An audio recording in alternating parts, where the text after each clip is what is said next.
Very excited about The Expanse. The books are wonderful, obviously.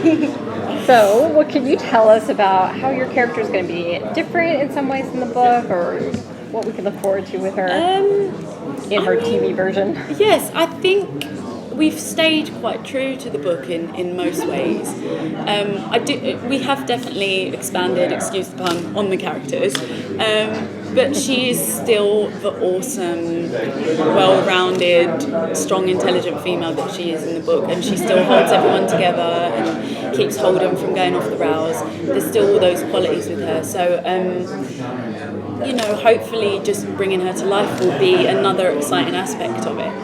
And it takes in the book some time for any kind of Naomi Holden chemistry to evolve. Is that going to be speeding up in the show? I don't know. You have to ask the writers. They don't tell you guys anything? No. Well, no, not regarding that. But yeah, I don't know. I couldn't tell you, to be honest. So the space sex scene we keep seeing is not you. It's not me. Okay. Sorry to disappoint you. It's not me, I'm too busy fixing the ship. I'm sorry, I'm not familiar with the book. What character do you play? I play Naomi Nagata. What's her title? What's her title in the book? What is she? She is the head engineer of the spaceship. Yeah. What do you enjoy most about playing her? I enjoy most her intelligence for a start. It's nice to play a smart character, and it's nice to play a woman that is strong and assertive, but she isn't violent. So, Naomi's really always wants to keep the peace. You'll never see her with a gun in her hand. And that was a nice contrast, to be honest, and it was rare. I've played a lot of characters that are hardcore and then they kill someone or something. So I like that side of her. To me, she's like a well-rounded female. She's like my mom that I look up to, and my grand. She's like one of those. She's strong. She's vulnerable. She's mothering. She's intelligent. She's all those things that make a real woman a woman, and that's what I love about her most. Sure. There is supposed to be some sort of physical difference between the Earthers and the Belters.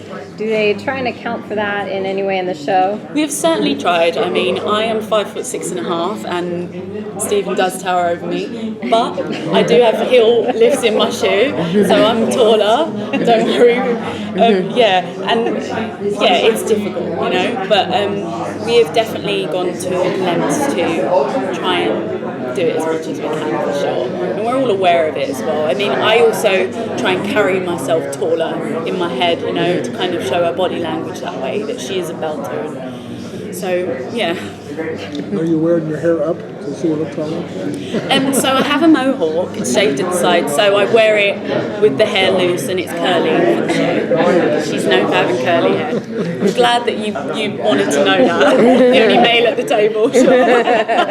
Did you have to kind of take any special courses or like have a special trainer to help out with the kind of more mechanical aspects of your film? Really, I just dove right in, No. We had someone for the zero-G stuff because that was really difficult to kind of remember that your arm's supposed to have a floating quality to it, or when you're trying to just deliver lines about the ship and what's going on.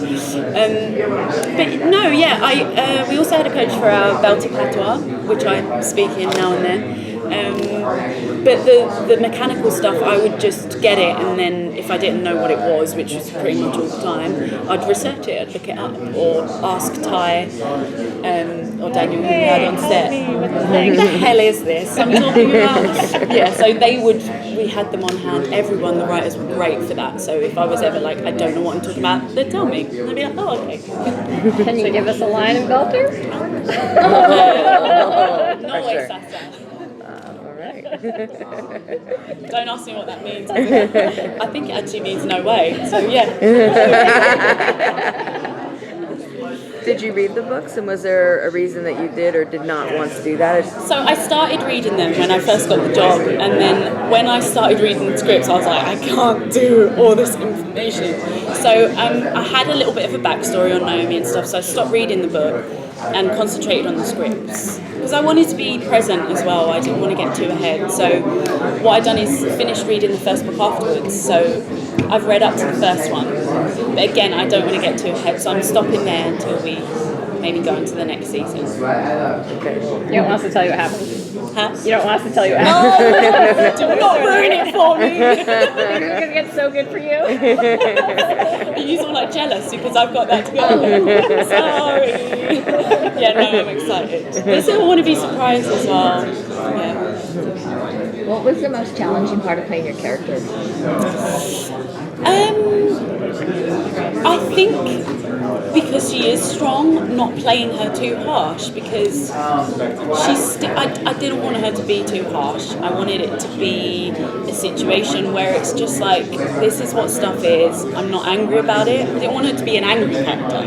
So getting that balance of her being assertive and knowing what she's talking about, but not being too harsh was probably the hardest balance to kind of refine in a way. I've heard in the book that, or in the show, that some of the characters are from different places in the Yes. world. Where is your character from? So Naomi is a belter, which means she was born on an asteroid belt, so in this case it's Ceres.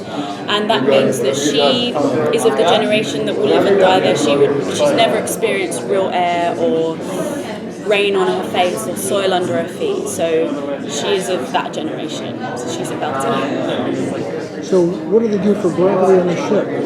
Is it gravity free, or do you have Well, it artificial depends gravity? what's happening. So if we go into thrust, which means the ship picks up, then it goes in, we have to sit in chairs and be injected with stuff, and then it all depends on what the ship's Well, the doing. reason I ask is because the gravity pull of Ceres is going to be less than Earth. Yes, if it's a so I'm mix- affected by it differently. Yeah, so Belters you're are. affected, yeah, Yeah. you're affected. So I can deal with it a bit better than, say, like Stephen's character, who's from Earth, and Amos as well, he's an Earther. Kaz's character's from Mars, so they have experience with it. Well, but you would deal with the weightlessness better than they would, but they would deal better with the G-forces because you have more Sure. gravity on Earth. Yes. So you have somebody technical advisor who's going through all this with the scriptwriter. Yeah, I mean, yeah, my kind of zero-G experience is different to everyone else's, so we had a choreographer that helped us with that, but yeah, we talked about all this stuff as well. So how are they recreating the G experience? Are you in like wires, or are they flying you around? Okay. Wires, yes, was a lot of wire work in the show. Wires, trampolines. Yeah, all that good stuff. Not so much trampolines, So but... they haven't taken you up in a plane and shot it with a blue screen. Sorry, yeah, and we then shot it in space. What am I talking about? No, I mean, take you up. If you're familiar with, they can take you to the plane and then drop suddenly, so it's light weightlessness. And No, they we take- didn't do I that. don't think the insurance is like that. It's cheaper than the wires. No, but we just shot a few scenes in space and just done that anyway. No, yeah, it was all wire work, yeah. They went on the Tower of Terror without seatbelts and jumped. That would be scary. Yeah. So have you heard anything yet? I know that the writers are working on season 2, obviously. Everybody's being very optimistic.